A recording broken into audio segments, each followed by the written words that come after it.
We're back, and today we're doing our full review of the One Piece live action. Yes, I watched all 8 episodes. I got all my thoughts together. So, without further ado, let's go ahead and jump into this review of the greatness that is One Piece. Now, we're gonna start with the negative, the stuff that I did not like about the live action, and we're gonna end strong with the good stuff, the stuff that I did like about the live action. But let's go ahead and start with the one thing I feel like definitely stuck out like a sore thumb, and that to me was the wigs. Overall, the character costumes and stuff like that, they look amazing, but you take a look at their hair and you can already tell it's a wig, and it kind of takes you off of that world, of that great setting that One Piece is set on. I mean, if we just talk about, for example, Shanks, I think his wig just wasn't it. If we talk about Bell, Nojiko, yeah, those definitely look like wigs and just kind of didn't feel right?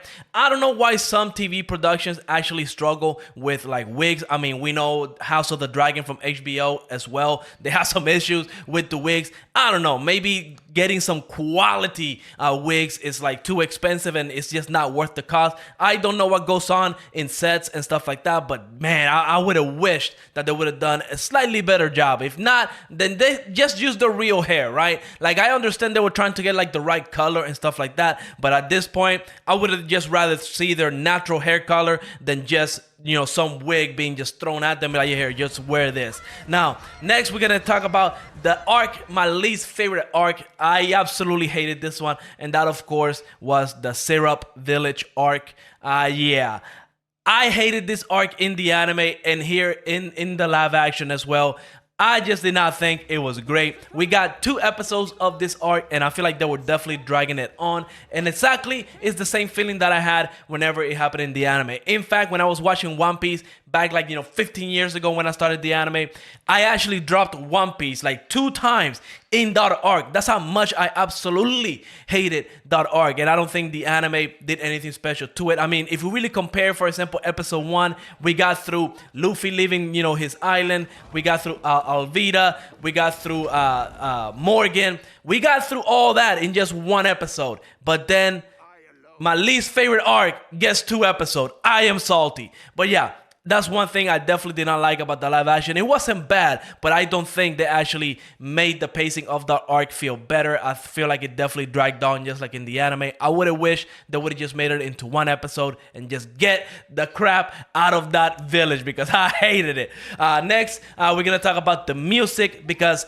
if you know One Piece, if you have seen the anime, you know that One Piece has some of the greatest soundtracks in anime. It knows how to get into your emotions. It knows how to hype you up for the big moments. And of course, I'm salty because they did not use the soundtrack that was used in the anime for the Arlong walk. The music was good, but to me, I feel like they definitely missed a huge opportunity when it came to the One Piece soundtrack, the original One Piece anime soundtrack being used here. Now, it could have been because of licensing issues. I mean, that could be a thing. Like, for example, we did hear Bing Sake in the background, which was nice. We did get to hear, for example, like a remix version of the One Piece first opening, like We Are. So, again, maybe it was a licensing issue, I don't know, but the fact that they didn't use the original soundtracks, 100% a missed opportunity for me. Let me know what you think about that. And then lastly, I will say the biggest thing, I would probably say the biggest flaw is definitely the translation between like manga and anime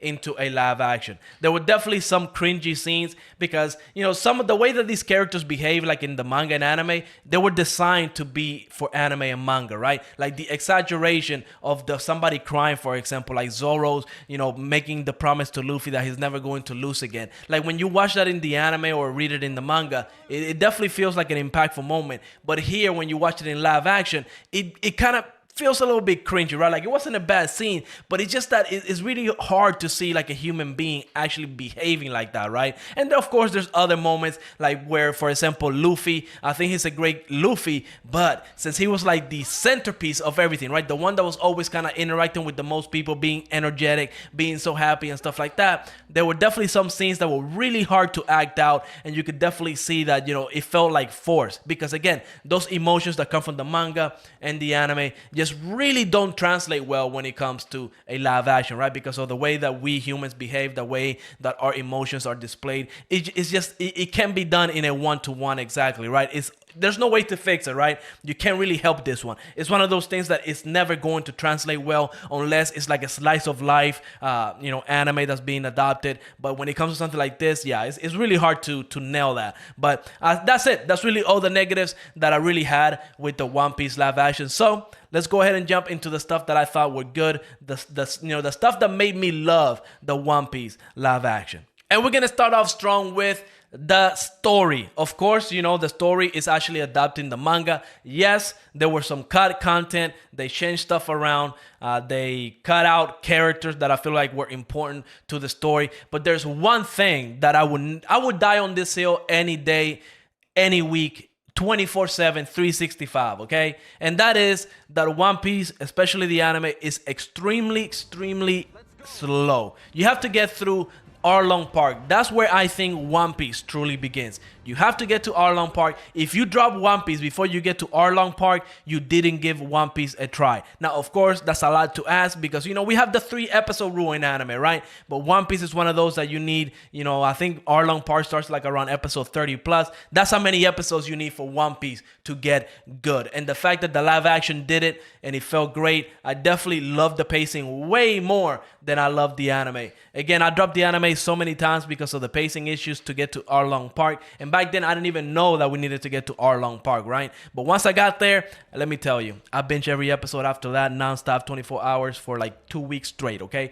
I swear, it was the most fun I ever had with anime. That's why One Piece is in my top 10. Yeah, One Piece is one of those you definitely have to watch. And the live action did a great job at getting there really fast without really cutting too much content where you just kind of left not loving these characters, because that's my next great thing about the live action, of course, is the characters. The casting for the live action was absolutely phenomenal. Every character felt like, like the anime, the manga. I will say they did change stuff, which if you ask me, and this might be a huge unpopular opinion over here, I loved Sanji in the live action more than I like him in the anime and manga. Yes, even the manga. Sanji, he's always the one that's, throwing himself at women and, Nami Schwan and all that crazy stuff. It's funny.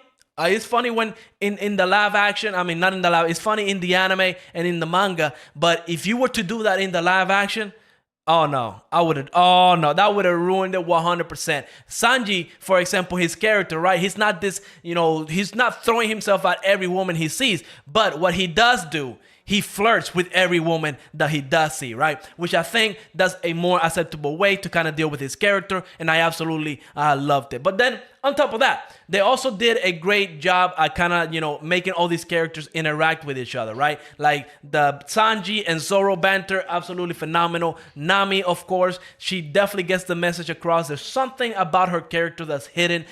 She's not telling us the whole truth. Absolutely great. They also changed the introduction of Nami into way sooner into the story, which again, I loved because it just gets us to where we need to go way faster. It introduces Nami way earlier so us as the viewer can actually fall in love with this character. And Nami, oh my, I mean, she just did a phenomenal job. Her actor did a phenomenal job when it came to the Arlong scene. Like, you just felt that hate. It definitely landed where it needed to land when it came to the adaptation, adapting all these different scenes, all these different emotions. Yeah, the characters in the live action did phenomenal job. Heck, even Buggy. I absolutely love Buggy in the live action. And if you've been on social media, you already know there's some people that are kind of like simping over Buggy. I never would have thought I would have seen the day where people are talking about Buggy that way. It's absolutely wild. Now, the other thing that I absolutely loved as well was the fights. They were done very well. The choreography was done very well. Now, the fights were not all perfect, right? I mean, some fights, you could tell that they weren't hitting each other. Like, you could just tell that they were pulling their punches. And of course, it's acting, but don't let the camera catch that, right? It definitely feels like it could have used multiple takes to get it just right, because some of those fights, especially with the red hair pirates, some of them, had cool moments, but you could tell some other moments that weren't it. And then also, you could tell that some of the swords were plastic. I mean, I called this out whenever I saw the trailer. For example, Mihawk. yeah, it looks like plastic. It kind of takes you out again of that setting of the world of that fight. But overall, the fights, yes, they were action packed. They were great. I definitely think that Zoro had the best fights in the live action. Like Luffy has some great punches in there, but nothing really that you would say, oh, this is amazing. But when Zoro was running around, cutting people, jumping around, and doing all his stuff, that was hype. That was great, and I have absolutely loved it. So I cannot wait to see how, if we get a season 2, how that's going to look going forward with, because once we get introduced to some other Devil Fruit users, once we get to those big top fights, how crazy is that going to look, right? Now overall, I do think the One Piece live action is a great introduction to the One Piece world. I mean, if you haven't seen the anime or read the manga and you watch this, it's gonna get you to the exact same points that you need to get in order to fall in love with One Piece, right? You're gonna get to Arlong Park in only 8 hours, and yeah, they're gonna cut content. Yes, they're gonna cut out some characters, but I think it's worth it. I think this is probably the best way to watch One Piece and get to where you need to get to fall in love with the series. The anime might be a harder pillow to swallow, but if you fall in love with One Piece and then you want to check the anime out, you're going to see the differences. Maybe that's going to get you excited. But yes, 100% the One Piece live action is where it's at. If I had to rate it, I would give it a solid 8 out of 10. Yes, there's some flaws in there, but overall, the One Piece greatness lives on with the live action. Now, I will be doing another One Piece video here very soon. I'm going to be doing like a ranking of all the episodes from best to worst, which were my favorite episodes, which episodes were my least favorite. So be on the lookout for that. And of course, I'm probably going to be talking about One Piece as as I read the manga and we find out some good information about that. So definitely be on the lookout for more One Piece anime content. And if you did like my wife's reaction to One Piece, we might do another reaction to episode 2. She has shown an interest in either watching it by ourselves or doing another reaction video. So I still don't know, right? Because it is a little troublesome doing the reaction videos because I only have like a one mic setup, right? So that's kind of like I have to do some gymnastics with that. But let us know in the comments what you thought of the One Piece live action. Definitely a great series. Definitely make sure to watch it. But yeah, let me know what you think. And like always, make sure to leave a like, subscribe, and I will see you on the next episode. Peace out. Boom.